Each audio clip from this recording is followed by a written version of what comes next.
എല്ലാവർക്കും നമസ്കാരം. നമുക്ക് ചെമ്പരന്തീർ പൂവിലെ സച്ചിയുടെയും രേവതിയുടെയും നാളത്തെ നല്ലൊരു കഥ കേൾക്കാം. എല്ലാ ദിവസവും ഉച്ചയ്ക്ക് തന്നെ ചാനലിലൂടെ വീഡിയോ അപ്ലോഡ് ചെയ്യുന്നതാണ്. എൻ്റെ ചാനൽ ആദ്യമായി കാണുന്നവരാണെങ്കിൽ ഒന്ന് സബ്സ്ക്രൈബ് ചെയ്യണേ. വീഡിയോ ഇഷ്ടപ്പെടുവാണെങ്കിൽ ലൈക്ക് ചെയ്യണേ, കമൻറ്റ് ചെയ്യണേ. അങ്ങനെ ശ്രുതിയും ചെയ്തു പോയ തെറ്റിന് ചന്ദ്രമതിയുടെ കാല് പിടിച്ച് ക്ഷമ പറയുകയാണ്. അതിനുശേഷം ശ്രുതി പറയുന്നുണ്ട്, ഇവൻ ഷോറൂം തുടങ്ങിയത് മലേഷ്യയിലുള്ള ഇവൻ്റെ അമ്മായിയച്ഛൻ്റെ കാശ് കൊണ്ടല്ല, എൻ്റെ അച്ഛന് സർവീസിൽ നിന്ന് വിരമിച്ച് കിട്ടിയ കാശ് കൊണ്ടാണ്. അതുകൊണ്ട് ഇനി തൊട്ട് ഇവനായിരിക്കത്തില്ല ഷോറൂമിൻ്റെ മുതലാളി, എൻ്റെ അച്ഛനായിരിക്കുമെന്ന് പറയും. ഇത് കേൾക്കുന്ന ശ്രുതിക്കും നല്ല ഷോക്കാവുകയാണ്. അതിനുശേഷം ചന്ദ്രമതി ശ്രുതിയോട് പറയുന്നുണ്ട്, കണ്ടില്ലേ സച്ചി പറഞ്ഞത് ശരിയായിട്ട് പറയുകയാണെങ്കിൽ പോലും ആ കടയുടെ ശരിക്കുള്ള അവകാശി രവിയേട്ടൻ തന്നെ ആയിരിക്കും. ഇതിനൊരു പരിഹാരമേ ഉള്ളൂ. നീ നിൻ്റെ അച്ഛനെ വിളിച്ച് ഷോറൂം തുടങ്ങാനായിട്ട് തന്ന 50 ലക്ഷം രൂപ തിരികെ തരാൻ പറയും. ഉടനെ ശ്രുതി പറയാം, ആൻറ്റി അത് അച്ഛൻ ജയിലിലല്ലേ. ശരി, അച്ഛൻ ജയിലിലാണെന്നല്ലേ ഉള്ളൂ, നിൻ്റെ ഇളയച്ചൻ പുറത്തുണ്ടല്ലോ, ഇളയച്ചനോട് വിളിച്ച് സംസാരിക്കുക. എത്രയും പെട്ടെന്ന് അച്ഛൻ്റെ അടുത്ത് ക്യാഷ് അയച്ചു തരാനുള്ള സംവിധാനങ്ങൾ ചെയ്യാൻ പറയും. ശ്രുതി അതിലും പെട്ടിരിക്കുകയാണ്, കാരണം അച്ഛൻ ഇല്ലല്ലോ. അതിനുശേഷം രവീന്ദ്രൻ ഉൾപ്പെടെ എല്ലാവരും കടയിലോട്ട് വരും. ശ്രുതി ഇരുന്ന ഓണറുടെ കസേരയിലോട്ട് സച്ചി രവീന്ദ്രനെ ഇരുത്തുകയാണ്. അങ്ങനെ എല്ലാവരും കൈയടിച്ച് ആഹ്ലാദം പ്രകടിപ്പിക്കുന്നുണ്ട്. ആ സമയത്ത് തന്നെയാണ് ഷോറൂമിലോട്ട് നമ്മുടെ ശ്രുതിക്ക് ഡീലർഷിപ്പ് കൊടുത്ത അഭിലാഷ് സാറ് വരുന്നത്. അഭിലാഷ് സാറ് വരുന്നതും ശ്രുതിക്ക് അപ്പോഴും ഒരു ഷോക്കാവുകയാണ്. കാരണം ഒട്ടും പ്രതീക്ഷിക്കാതാണ് വളരെ യാദർശ്യമായിട്ട് സാറ് കയറി വരുന്നത്. ഉടനെ ശ്രുതി ചോദിക്കും, അല്ല സാറെന്താ ഒട്ടും പ്രതീക്ഷിക്കാതെ വരുന്നതെന്നൊരു ഫോൺ കോൾ പോലും പറഞ്ഞില്ലല്ലോ. തികച്ചും യാദർശ്യമായിട്ടാണ് ഞാൻ വന്നത്, അതൊരു സർപ്രൈസ് വിസിറ്റ് ആയിരിക്കട്ടെ, പറഞ്ഞിട്ട് വന്ന എന്താണ് ഒരു ത്രില്ലെന്ന് പറഞ്ഞുകൊണ്ടാണ് വരുന്നത്. ആ സമയത്ത് അവിടെ ഭയങ്കര തോരണങ്ങളൊക്കെ തൂക്കിയിട്ട് മാലയൊക്കെ, ഇതെന്താ എന്നിവിടെ വിശേഷം വല്ലതും ഉണ്ടോ? ഒന്നുമില്ല, വീട്ടിൽ നിന്ന് എല്ലാവരും വന്നത് ഉണ്ടാകുന്ന പറയും. ഓഹോ, എന്തായാലും തൻ്റെ വീട്ടുകാരെയൊക്കെ എനിക്ക് ഒന്നും കൂടി കാണാൻ പറ്റിയല്ലോ എന്നൊക്കെ പറഞ്ഞിരിക്കുകയാണ്. ആ സമയത്താണ് ശ്രുതിക്ക് സബ് ഡീലർഷിപ്പ് കൊടുത്ത ആൾക്കാരെല്ലാം കൂടി അങ്ങോട്ട് വന്ന് ഭയങ്കര ബഹളം വെക്കുകയാണ്. അവർ പറയും, ഞങ്ങളെല്ലാവരും കാശ് തന്നിട്ട് എത്ര നാളായി, ഇതുവരെയും പ്രൊഡക്റ്റ് ഒന്നും ഞങ്ങൾക്ക് തന്നില്ലല്ലോ എന്ന് പറയും. ആ സമയത്ത് നമ്മുടെ അഭിലാഷ് സാർ ചോദിക്കും, എന്തൊക്കെയാണ് ശ്രുതി ഇവിടെ നടക്കുന്നതെന്ന് ചോദിക്കും. അപ്പോഴേ അവരുടെ ബഹളം കാരണം അഭിലാഷ് സാറ് അവരെ എങ്ങനെയെങ്കിലും കാര്യങ്ങൾ പറഞ്ഞ് എനിക്ക് എൻ്റെ പ്രൊഡക്റ്റ് വരാൻ കുറച്ച് താമസം എടുക്കും, എത്രയും പെട്ടെന്ന് നിങ്ങൾക്ക് പ്രൊഡക്റ്റൊക്കെ തരാമെന്ന് പറഞ്ഞ് അവരെ സമാധാനിപ്പിച്ച് അയക്കുകയാണ്. ആ സമയത്ത് ശ്രുതിയോട് ചോദിക്കും, എന്തൊക്കെയാണോ ഇവിടെ നടക്കുന്നത്, തനിക്ക് സബ് ഡീലേഴ്സ് കാശ് തന്ന കാര്യം താൻ ഇതുവരെ എന്നെ അറിയിപ്പിച്ചിട്ട് പോലും ഇല്ലല്ലോ, താൻ ഇങ്ങനെ ഒരാളാണോ, താൻ ഒരു ചെറുപ്പക്കാരനല്ലേ, ഒരു ബിസിനസ് ചെയ്ത് രക്ഷപ്പെടട്ടെ എന്ന് കരുതിയാണ് ഞാൻ തനിക്ക് ഡീലർഷിപ്പ് കൊടുത്തത്. ഒരുപാട് പേര് എൻ്റെ പുറകെ നടന്ന് ഞാൻ ഡീലർഷിപ്പ് കൊടുക്കാൻ, തനിക്കൊരു നല്ല ഭാവി ബിസിനസ്സിലുണ്ടെന്ന് കരുതി ഞാൻ ഇങ്ങനെ ചെയ്തു, എന്നിട്ടും താൻ എന്തിനാ ഇങ്ങനൊരു കള്ളം എന്നിൽ നിന്ന് മറച്ചു വെച്ചത് എന്നൊക്കെ പറഞ്ഞ് താനോട്ടുള്ള എല്ലാ ഡീലർഷിപ്പും ഞാൻ അവസാനിപ്പിക്കുമെന്ന് പറഞ്ഞുകൊണ്ട് അഭിലാഷ് സാറ് ദേഷ്യപ്പെടുന്നുണ്ട്. ആ സമയത്ത് ശ്രുതി നമ്മുടെ സച്ചി അങ്ങോട്ട് വരും. സച്ചി അങ്ങോട്ട് വന്നിട്ട് പറയും, അയ്യോ സാറേ അങ്ങനൊന്നും പറയരുത്, അവനൊരു അബദ്ധം പറ്റി പോയതാണ്. അവനിപ്പം പെട്ടെന്ന് തന്നെ അവനൊരു വീട് മേടിച്ച് 3 കോടി രൂപയുടേത്, അതിൻ്റെ പേരിൽ അവന് 30 ലക്ഷം രൂപ നഷ്ടം സംഭവിച്ചെന്ന് പറയും. 3 കോടി രൂപയുടെ വീട് മേടിക്കാനോ? എന്തൊക്കെയാണ് ശ്രുതി താനീ പറയുന്നത്? ഞാൻ തന്നെ ഇപ്പോൾ ഒരു ഫ്ലാറ്റ് മേടിച്ചതേ ഉള്ളൂ, താൻ ബിസിനസ്സിൽ അങ്ങോട്ട് ലോഞ്ച് ചെയ്തല്ലേ ഉള്ളൂ. ആ സമയത്ത് ഇത്രയും വിലയുള്ള ബംഗ്ലാവ് മേടിക്കുക എന്നൊക്കെ പറഞ്ഞു കഴിഞ്ഞാൽ മനുഷ്യർക്ക് ആഗ്രഹങ്ങളാവാം, ഇതൊരു അത്യാഗ്രഹം കണക്കല്ലേ താൻ ചെയ്ത് നോക്കും. സാറേ അതിൻ്റെ പേരിൽ അവന് 30 ലക്ഷം രൂപ അവൻ വീട്ടുടമസ്ഥനെന്ന് പറഞ്ഞ് ഒരു കള്ളൻ വിശ്വനാഥൻ പറ്റിച്ചുകൊണ്ട് പോയെന്ന് പറയും. എത്രയും പെട്ടെന്ന് ഞങ്ങൾ അവൻ്റെ കയ്യിൽ നിന്ന് കാശ് തിരിച്ചു മേടിക്കും.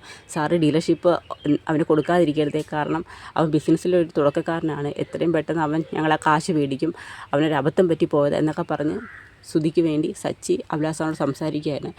അത് കേൾക്കുമ്പോൾ അഭിലാഷ് സാർ പറയും, കണ്ടോടോ, ഇപ്പോഴും തൻ്റെ ചേട്ടനാണ് തനിക്ക് വേണ്ടി സംസാരിക്കുന്നത്. ഞാൻ മുമ്പും തന്നെ കണ്ടിട്ടല്ല ഞാൻ ഈ ഡീലർഷിപ്പ് തനിക്ക് തന്നത്, തൻ്റെ വീട്ടുകാരെയും തൻ്റെ ഈ സ്വന്തം ചേട്ടനെയും കണ്ടിട്ടാണെന്ന് പറയും. ഇപ്പോഴും തനിക്കൊരു അപകടം വന്നപ്പോൾ സ്വന്തം ചേട്ടനെ ഉള്ളൂ സഹായിക്കാൻ. താൻ ഇനിയെങ്കിലും സച്ചിയെ കണ്ട് പഠിക്കണം. അന്നും ഞാൻ അത് തന്നെയാണ് പറഞ്ഞത്, സച്ചിയെ കണ്ട് വേണം താൻ മുന്നോട്ട് വരാൻ എന്നൊക്കെ പറഞ്ഞ് സച്ചിയെ പുകഴ്ത്തുകയാണ്. അതിനുശേഷം അഭിലാഷ് സാറങ്ങ് തിരിച്ചു പോകും.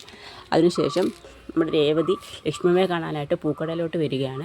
വീട്ടിൽ നടന്ന സംഭവങ്ങളെക്കുറിച്ചെല്ലാം ലക്ഷ്മിയമ്മയോടും ദേവുവിനോടും ശരത്തിനോടും ഒക്കെ പറയുന്നുണ്ട്.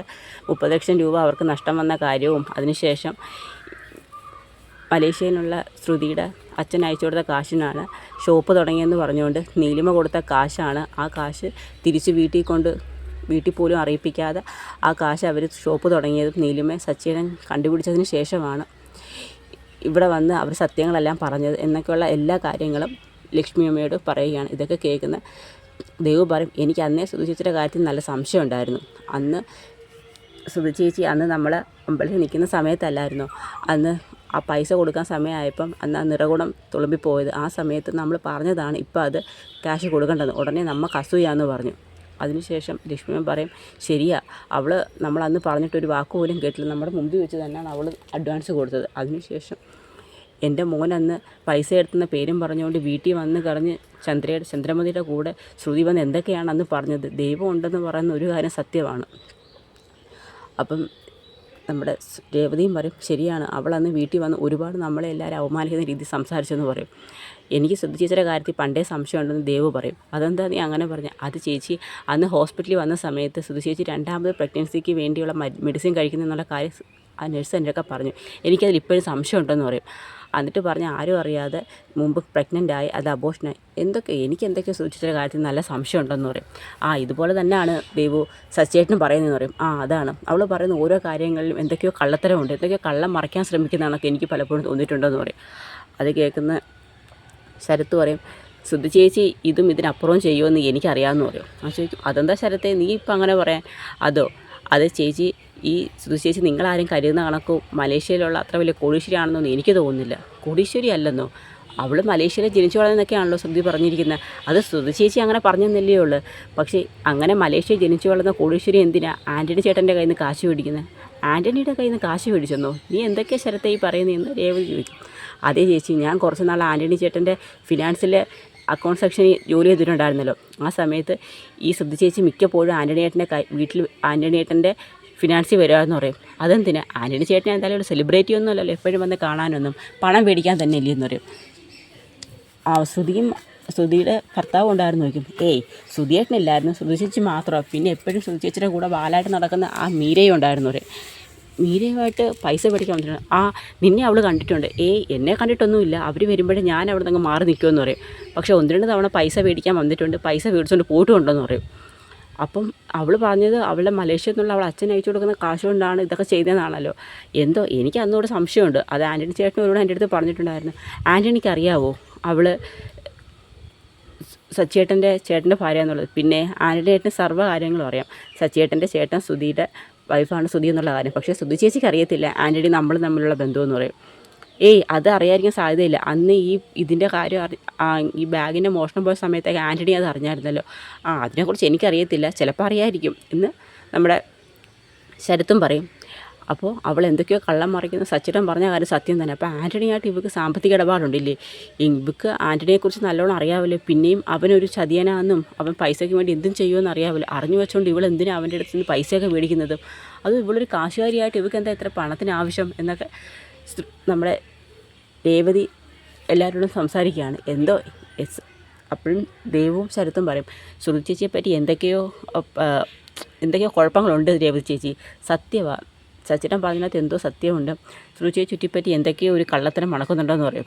അത് കുറച്ച് ദിവസം കഴിയുമ്പോൾ അത് പുറത്ത് വരും. ഇപ്പോൾ ഓരോന്നായിട്ട് പുറത്ത് വന്നില്ലേ? അന്ന് തന്നെ നീലിമ കാശ് കൊടുത്തിട്ട് തന്നെ 55 ലക്ഷം രൂപ തിരിച്ച് മേടിച്ചോണ്ട് അന്ന് ആ ഗ്ലാസ് വെച്ചുകൊണ്ട് ഇവിടെ വന്നപ്പോൾ ഞാൻ ആ ഫോട്ടോ നോക്കിയതുകൊണ്ടല്ലേ നീലിമ എന്നുള്ള കാര്യം നമ്മൾ തിരിച്ചറിഞ്ഞത്. അതല്ലായിരുന്നുണ്ടെങ്കിൽ ഈ പൈസയുടെ കാര്യം ആരെങ്കിലും തിരിച്ചറിയാമായിരുന്നു? ഇപ്പോൾ രേവതി പറയും അത് സത്യമാണ് ദേവു നീ പറയുന്നത്, അത് സത്യമുള്ള പൈസയായിരുന്നു മോളെ. അതുകൊണ്ടാണ് ഒന്നുമില്ലെങ്കിലും അച്ഛൻ ഇത്രയും നാൾ ജോലി ചെയ്ത് അച്ഛന് റിട്ടയർമെൻറ്റ് കിട്ടിയ പൈസയില്ലേ, സത്യമുള്ള പൈസയാണെന്നുണ്ടെങ്കിൽ അത് എവിടെയും പോകത്തില്ല, അത് അവരവരുടെ കയ്യിൽ തന്നെ വരും.